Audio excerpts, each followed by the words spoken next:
And welcome back, ladies and gentlemen, to Leo Gaming. Now, I know I haven't done a video for about 3 months now, but that's because I've been sorting a few personal bits out. I've moved house and stuff like that.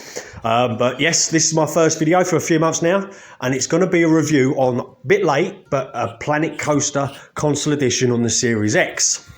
Now, I have been absolutely waiting for this game to come out on consoles since it came out on PC, basically. I mean, I used to play back in the day when it was the old Pentium 2 processors, Windows 97. I used to play Roller Coaster Tycoon 1, 2 and 3. And I was a massive PC gamer back in the day, until PC started pricing people out the gamers out the market, and they become too expensive to run the latest games. So yeah, I've sort of been a console gamer for about 15 years, 20 years. So I've been waiting for a game like this to come out on consoles for absolutely years. And finally, I mean, originally Frontier did say they weren't going to bring this to console, but they actually did. So I'm absolutely thrilled. And straight away, as you can imagine, I grabbed it off the Game Pass. Bang. So let's get right into it. That's enough of that. And so yeah, the game visually on the Series X looks absolutely stunning, I've got to admit. I mean, the only comparisons I can make are really to RCT 1, 2 and 3, because I haven't played the PC version of this, so I can't really compare to that. Obviously, I've heard a lot of PC gamers say they've played this and the controls are a bit awkward. Now, you've got to remember, I haven't played the PC version, so to me, the controls of this are really easy. I'm finding it so easy. There are a few little things which are very difficult to do, which you can only do on PC. For example, when you try, one of the little bugs about it, I'll start off with a couple of little bugs.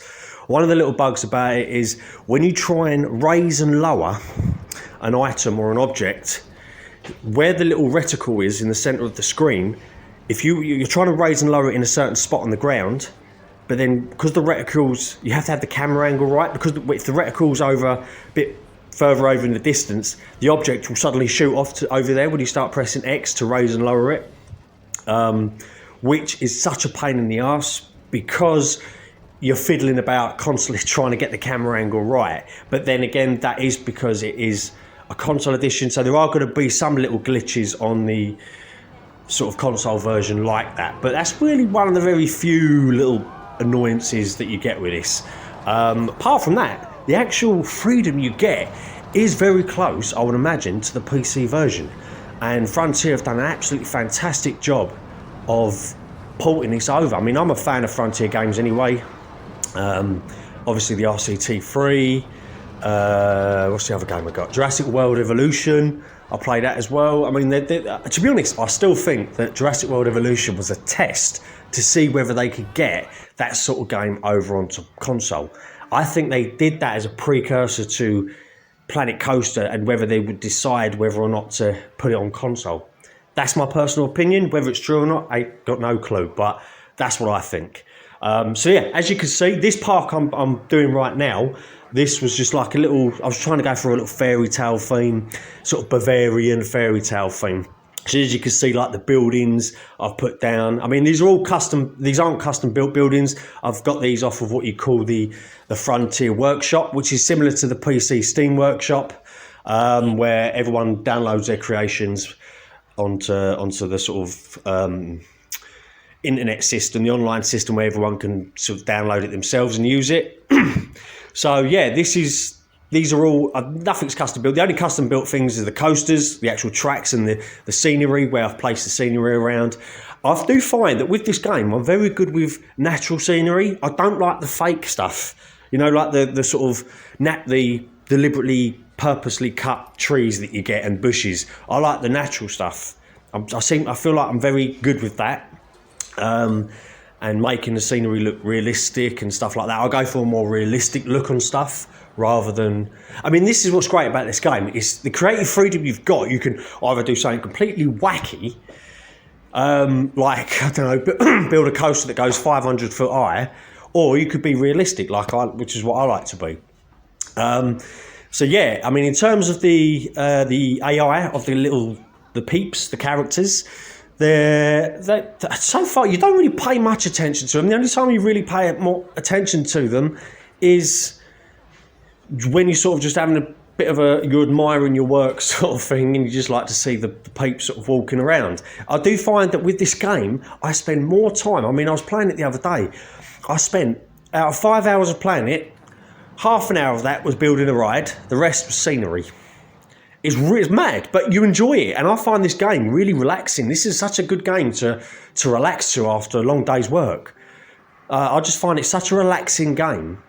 That's another advantage about it. It just relaxes me at the end of the day. Whether anyone else finds it relaxing, I don't know, but it depends how serious you're taking it. But yeah, I've tried. You could do so much stuff. I've tried various things. I've tried to recreate Chesterton and Thorpe Park. I did do them a little bit, like sort of a quarter of the park, but I thought. Then I watched a video that I thought you have to sort of try and, hone it in first on certain themes. Do a theme first. So I'm doing a fairy tale park here, just trying to sort of get a theme going. I mean, like as you can see here, you got me doing the terrain tools. The terrain tools are so easy; it's unreal. You could create any sort of terrain, mountains, hillsides. You can put jagged edges on. Obviously, you can put your own rocks on top of them. You can create a lake within about 30 seconds. It's so easy to do on console. Again, like I say, PC gamers might not find it so easy because they use the PC version, which is fair enough.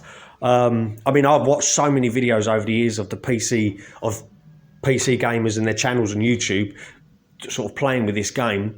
And just admiring how they do it. So sort of it's weird because you sort of pick up a lot of ideas over the years before it came to console, of how to sort of create and stuff like that. So yeah, the coaster building and the track building, piece of piss, absolute piece of piss. I mean, I thought it might be quite difficult with controllers, but again, they give you so much freedom with banking of the tracks, the height and the length of the track piece that you're about to put down, the sort of angles and stuff like that.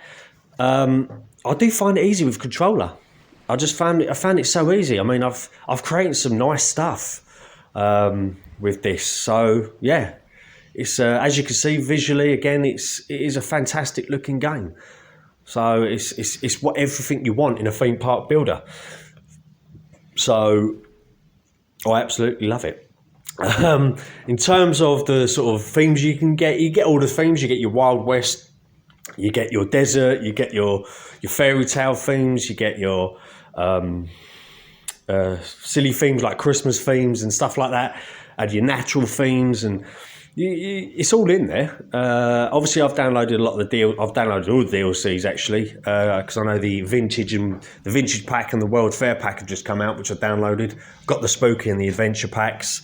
The only thing I haven't bought yet is the game itself because it's on Game Pass, and that's another brilliant thing as well. I'm pretty sure Frontier have got to deal with Microsoft at the minute, but the Game Pass is such a brilliant way of playing these games. So yeah, I'm absolutely loving this game at the moment. Again, you can ride your rides. For people who have never played these games, these sort of games, you can actually ride the rides you build, and you've got different camera views, stuff like that. You can actually, this is a thing I find really cool, is you can actually click on one of the characters, little peeps, and you can actually get a first-person view of them walking around, and you see what they see, which is really good. I actually think that's a really good idea. I've always wanted to do that, especially in the old RCT3. I thought, I used to want that to happen. So they've done that in Planet Coaster. What else is there?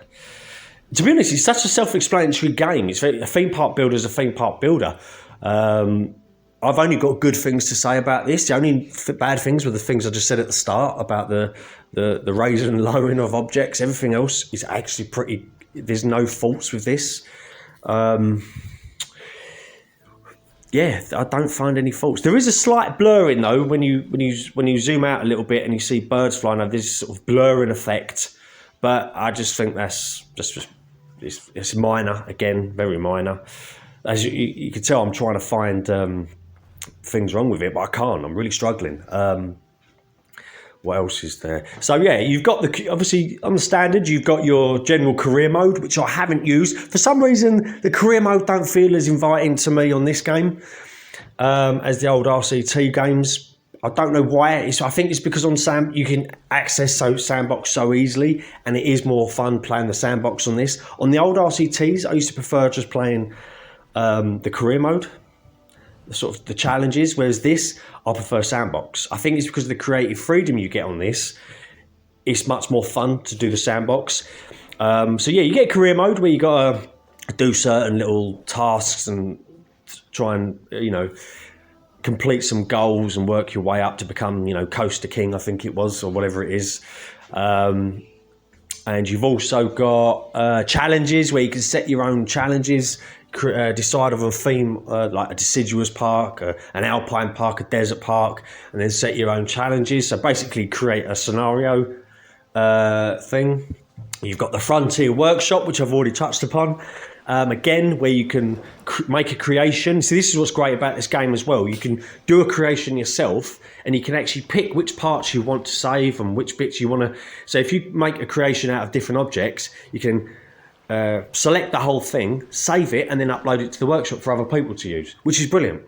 Again, PC players will know this because they use a Steam Workshop, but for console, this is brilliant. I think it's absolutely fantastic. And I do think now that Frontier have done this, I think it's a step forward in a lot of PC games being ported over to console, which, to be honest, I've wanted them to do for years because, again, I can't afford gaming laptops, gaming PCs, how expensive and stupidly ridiculous expensive they are now. So if you're on a budget and you've only got a console, this is a brilliant game to pick up. I would advise picking this game up. Again, I got it on Game Pass, so it's brilliant. The menu itself is such an inviting menu. The intro, the music, everything's so uplifting. Even when you're creating and you're in creating mode and you pause the game, because you do find you pause the game a lot to do the creating, is you find that the music in the background is so therapeutic. This is what I find, and it's so nice to listen to that music while you're creating. It just gives you this little uplifting feel, and you do find yourself getting lost for hours in this game creating. I took 7 hours a month ago trying to create doing an entrance. I was doing a car park and everything and putting light fixtures in different spots, making sure the pathway was going right. The speakers to get and there's another thing, you can put speakers where you get different sounds playing in the background as guests walk in. You can hear either an ambient sound or music. It's so much creative control. It's unbelievable. Like I say, I've only got good things to say about this game. I don't think I've got touched on everything, but that's only because I haven't done a video for a while. So this is the first video I've done for some time now. So I'm just getting back into the flow of it. But yeah, like I say, whether this is a good review or not, I don't really know, but I was just telling you how much I love this game. Again, as you can see there, the graphics look absolutely amazing. It looks so realistic. You can play this game and actually feel like you're walking into a park. Anyway, I hope you've enjoyed this video. Don't forget to hit the like and subscribe buttons, and I will see you soon. Love and peace.